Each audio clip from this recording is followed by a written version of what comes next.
My sister-in-law's voice carried across the entire restaurant patio, loud enough that the couple at the next table glanced over their menus to look at us.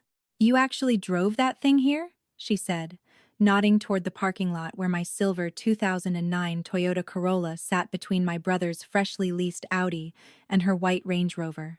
"Diane, I'm being serious when I say this. People are staring." I looked around the patio. Nobody was staring. People were eating their brunch, talking to their families, minding their own lives. But my sister-in-law, Renee, had a way of making the world feel like a stage where everyone was always watching, always judging, always keeping score. "It gets me from A to B," I said, picking up my mimosa. "It gets you from A to B," she repeated, as if I'd just said something genuinely tragic. She turned to my brother. "Trevor, tell her." My brother, Trevor, was 3 years older than me and had spent most of those extra years perfecting the art of agreeing with whoever was speaking loudest. He set down his fork and gave me what I can only describe as a sympathetic grimace. "She's not wrong, Di. You're doing well now, right? You can afford something better. People notice these things." "I notice these things," Renee clarified. "Every time you pull up somewhere with us, I notice." I was 31 years old, sitting across from my brother and his wife at a Sunday brunch in Oakville, Ontario, being lectured about my car. My car that was paid off. My car that had never once left me stranded. My car that I had driven, without drama or complaint, for 6 years. I smiled and said nothing. This was not the first conversation like this.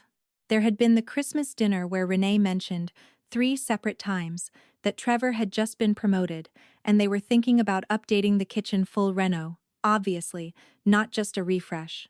There had been the birthday party where she'd walked through my apartment, my intentionally modest, deliberately uncluttered apartment, and said, "It's cozy in the way people say cozy when they mean small." There had been the family trip to Niagara-on-the-Lake where she'd suggested, gently but not gently, that maybe I should consider investing in a wardrobe that does something for you. I had smiled through all of it. I was good at smiling. What Renee didn't know, what almost nobody in my family knew, was that I had stopped caring about impressing people sometime around my 26th birthday, right around the time my company cleared its first $1 million in annual revenue. Once that happened, the desire to prove anything to anyone had just quietly left my body like air out of a slow leak. But I'm getting ahead of myself. I grew up in Mississauga, the middle child between Trevor and my younger sister, Cassie. My parents were both teachers. My dad taught high school math. My mom taught French immersion at the elementary level, and we grew up in a house that was full of books and short on extras. We weren't struggling, but we were careful. We planned. We didn't buy things we didn't need. And we didn't borrow to look a certain way. Trevor had absorbed exactly none of this. The moment he started making decent money in pharmaceutical sales, he had leveraged himself into a lifestyle that looked impressive from the outside and cost him considerably on the inside. The Audi was leased. The house in Burlington was mortgaged to the ceiling. Renee's lifestyle was, as far as I could tell, the primary financial goal of their household. I didn't judge him for it. We all make choices. Mine had been different. I had graduated from the University of Waterloo with a degree in systems design engineering, worked 3 years at a mid-sized logistics firm in Kitchener, and then, at 25, had quietly started building something of my own in the evenings and on weekends. A supply chain optimization platform software that helped mid-market Canadian manufacturers reduce waste and track inventory in real time. Unglamorous. Invisible. Exactly the kind of thing nobody talks about at brunch. I had one client in year one, a small metal fabricator in Cambridge, who paid me $4,000 to implement a basic version of the system. I remember the exact moment the e-transfer came through. I was sitting in my one-bedroom apartment eating leftover pasta, and I just stared at my phone for a full minute. That was the beginning. By year two, I had 8 clients and had hired my first employee, a recent Waterloo grad named James, who was too talented for the job postings he was getting and too practical to care that my office was a spare room in my apartment with a folding table and 2 monitors. By year 3, we were 22 clients and a team of 6, and I finally rented proper office space in a converted warehouse in Hamilton. By year 5, we were approaching 8 million in annual recurring revenue, and I had stopped doing the math in my head every month because it had stopped feeling unreal. I had also bought a house. Not the kind of house people buy to signal anything. A detached Victorian in Westdale, Hamilton, a neighborhood of old trees and front porches, and people who nod at you when you walk past. The kind of house that needs work and has history and will be worth caring for. I'd bought it with a significant down payment and a manageable mortgage, and I'd spent the first year fixing it up slowly, doing some of the work myself on weekends because I liked working with my hands and I liked earning things in layers. The garage had been the last renovation. A double-wide, fully insulated, heated space where I kept two things that were, I'll admit, not practical. A 2021 Porsche 911 Carrera in slate gray, and a 1971 Ford Mustang Mach 1-inch fastback orange that I had spent 14 months restoring, both of them tucked behind a door that looked like every other garage door in the neighborhood, plain, white, unremarkable. The Corolla lived in the driveway. I drove the Corolla most days because I didn't see any reason to drive the Porsche to get groceries or sit in traffic on the 403. People who understood cars understood this. People who didn't, like Renee, just saw an old Corolla and made their calculations accordingly. Back at brunch, Renee had moved on to describing the renovations they were doing to their master bathroom heated floors, a freestanding tub, a rain shower with 4 separate heads, and Trevor was nodding along in a way that suggested he was also hearing the price tag in his head and making peace with it. My phone buzzed. I glanced at it. A message from James. Q3 numbers are in. You're going to want to see this. Call me when you're free. I tucked the phone back in my pocket and finished my eggs Benedict. On the way out, in the parking lot, Renee paused beside my Corolla with the expression of someone visiting a sick relative in the hospital. You know, she said, Trevor's dealership has a loyalty program.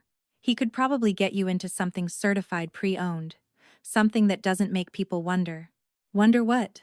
I asked. She waved her hand vaguely.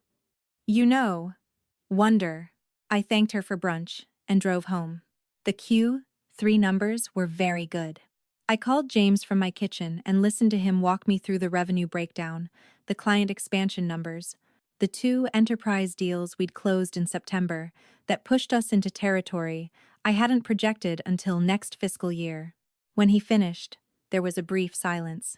We should probably talk about the Series A conversation again, he said. Yeah, I said. Schedule something for next week. After I hung up, I made tea and sat on my back porch and watched the leaves coming down from the maple in my yard. It was the kind of October afternoon that makes you feel like on tip. I thought about Renee and the certified pre-owned loyalty program. I thought about Trevor nodding over the rain shower with 4 heads. I didn't feel superior. I want to be clear about that. What I felt was something quieter, something closer to gratitude, that I had never needed their approval to know what I was doing. The family Thanksgiving was 2 weeks later, at my parents' place in Mississauga.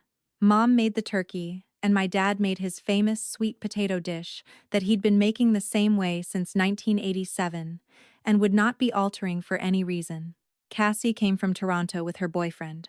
Trevor and Renee arrived in the Audi, and Renee walked in, carrying a bottle of wine, and looking around my parents' house with the particular expression she reserved for spaces that hadn't been updated since the early 2000s.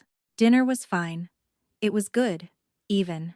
My dad told a long story about a student he'd had 20 years ago who had recently sent him a letter, and Cassie talked about her work at the hospital. She was a pediatric nurse, and my mom asked everyone questions and actually listened to the answers, which is rarer than people acknowledge. Then, near the end of the meal, Trevor brought up the car. I don't think he did it to be unkind. I think he had simply been marinating in 2 weeks of Renee's ambient commentary on the subject and had reached the point where it felt like a normal topic. Di, have you thought any more about upgrading? He asked, refilling his wine. Just, with what you're paying in rent and everything, maybe it's time to treat yourself a bit. I didn't rent. I owned my house outright minus the mortgage. But he didn't know that. I'm fine with what I have, I said. She drove the Corolla again today, Renee said to the table, as if reporting a minor but concerning medical symptom. Cassie raised an eyebrow at me from across the table. Cassie knew more than Trevor did. She'd visited my house in Hamilton. She'd met James once at a birthday dinner. She had a general sense that things were going well, but even she didn't know the full picture. I'd never sat down and laid it out for anyone. My mom changed the subject. She was good at that. After dinner, while we were doing dishes, Renee came into the kitchen to refill her wine and leaned against the counter in a way that was clearly preamble to something. I hope you know we're not trying to be harsh, she said. It's just that Trevor worries about you. You work so hard, and you don't seem to have anything to show for it. I handed my mom a wet roasting pan to dry, and thought about the quarterly numbers James had sent me. I thought about the 2 enterprise deals. I thought about the 911 sitting in my garage in Westdale. I appreciate that, I said.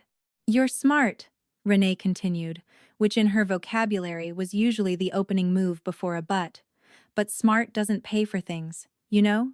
You need to be strategic. I said. She waited for me to say more. I didn't. A month later, my company was the subject of a brief feature in a Hamilton area business publication, one of those regional pieces that runs when a local company hits a certain milestone. It was a small article, a few hundred words, a quote from me about the supply chain industry, the kind of thing that gets circulated around the local business community and largely ignored everywhere else. Renee saw it. I know because Trevor texted me the day after it ran.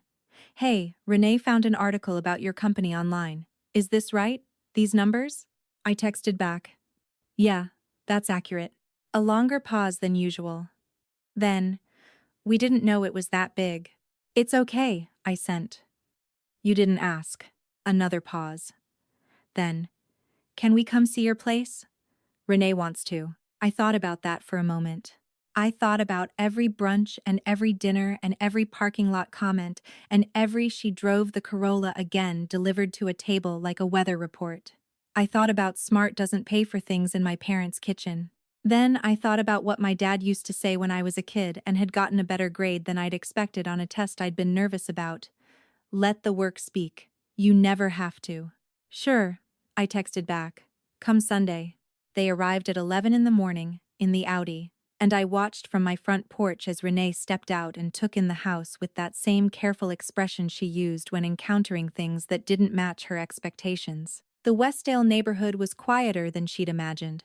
I think the kind of street where a retired professor might live, or a musician, or someone who made furniture.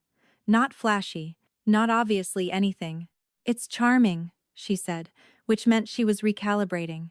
I gave them the tour of the house, the front rooms with their original plaster and restored woodwork. The kitchen I'd renovated myself with a contractor friend over 2 summers. The back room I used as an office with 2 long monitors and a whiteboard covered in diagrams. Renee kept looking for signals and finding different ones than she'd expected. No designer furniture, but everything was quality. No art for show, but the books were real and well read. A home that was built for someone who actually lived in it. Then Trevor said, "Can I see the garage?" I said sure, and I clicked the remote. The door went up slowly. The light inside came on automatically, warm LED strips that ran the perimeter of the ceiling. My one indulgence in the renovation because I spent a lot of time in there, and I wanted it to feel like somewhere worth being. The Porsche was on the left. The Mustang was on the right. Between them, a floor that I'd painted myself in a 2-tone gray that I'd found in a classic garage restoration forum and had been very pleased with. Neither of them said anything for a moment. Trevor walked slowly to the Mustang and put his hand on the hood. Is this a Mach 1? 1971, I said. I restored it over about 14 months. Did most of the mechanical work with a guy I know in Ancaster. He turned around and looked at me, and I could see him doing the arithmetic, the house, the office, the article, and now this, and watching the picture come together into something that didn't resemble the version of me he'd been carrying around. Die, he said. I didn't know. No, I said. I know. Renee was standing back from the cars, arms crossed, and I could see on her face the specific discomfort of a person whose frame of reference has just been revealed to be inadequate. She wasn't a bad person. I want to be clear about that too. She was someone who had learned to measure things a certain way, and she was standing in a space that didn't respond to her measurements. The article said you have 40 employees, she said finally. 43 now, I said. We just hired 3 people in September. She looked at the Corolla parked in the driveway, then back at the Porsche. Why do you still drive that? I had given this some thought over the years, and I had a genuine answer. Because it's honest. It doesn't tell people anything about me that I didn't decide to tell them. The cars in here are for me. The Corolla is for everyone else to project onto. She didn't know what to do with that. We had coffee in the kitchen afterward. It was quieter than usual. Trevor asked real questions about the company, about how I'd started it, about what supply chain optimization actually meant in practice, and I answered them. Because he was asking now, in a way he hadn't before, without the undercurrent of concern about appearances. Renee was quieter than she normally was, which I didn't hold against her. Processing takes time. Before they left, she stood in my front doorway and said something that I think cost her something to say. I didn't give you enough credit. It's okay, I told her, and I meant it. Trevor hugged me on the porch in the October cold and said, I'm proud of you, in the slightly gruff way he had when he was being genuine instead of performative. I watched the Audi back out of the driveway and went back inside. I made more tea. I sat at my kitchen table and opened my laptop and read James's notes for the series a prep meeting. Outside, through the kitchen window, the maple in my backyard was dropping the last of its leaves onto the grass I had cut myself 2 weeks ago. I thought about the garage door going up. I thought about Trevor's hand on the Mustang's hood. I thought about Renee standing there with her arms crossed and her measurements not working. I hadn't planned the visit as a lesson. I want to be clear about that. I hadn't orchestrated anything. They'd asked to come, I'd said yes. The door had gone up because Trevor wanted to see the garage. That was all. But there was something in that moment, the quiet of it, the unhurried revelation that felt like something I'd been carrying for years setting itself down. Later that evening I took the Porsche out for a drive. Not to show anyone. Not to prove anything. Just because it was a clear night, and the escarpment roads were empty, and the car was built for exactly this, and I had earned the right to enjoy the things I had worked for without explaining them to anyone. The engine note filled up the dark, and I drove until I felt like coming home. There are a few things I've learned that I think about often, now that the company is past the stage where I worry about it the way I used to. The first is that silence is not the same as smallness. I spent years watching people mistake my quietness for lack of ambition, my modest car for financial struggle, my undecorated life for a life without content. The mistake was always theirs, but I also learned that I didn't need to correct it. The work was always going to speak eventually. My only job was to do the work. The second is that debt is not success. This is something Canadians sometimes forget in neighborhoods where everyone is keeping up with the same invisible standard. The leased car, the leveraged house, the renovated bathroom, none of these are success if you are one bad quarter away from not being able to service them. Real financial security is boring to look at from the outside. That's the point. The third is about what we owe each other in families. We owe honesty and patience, and the willingness to ask real questions instead of making assumptions based on what we can see. Trevor hadn't asked me a real question about my work in years. Not because he was cruel, but because he'd already decided the answer. I think about this when I'm tempted to do the same to other people. And the last thing, the one I come back to most often on evenings like that one, driving through the dark with the windows down, is this. Build something that matters to you, in the way that makes sense to you, at the pace that is sustainable for you. The world will offer you 1,000 different measuring sticks. You only have to pick up the ones that are actually yours. The Corolla is still in the driveway. I have no plans to move it.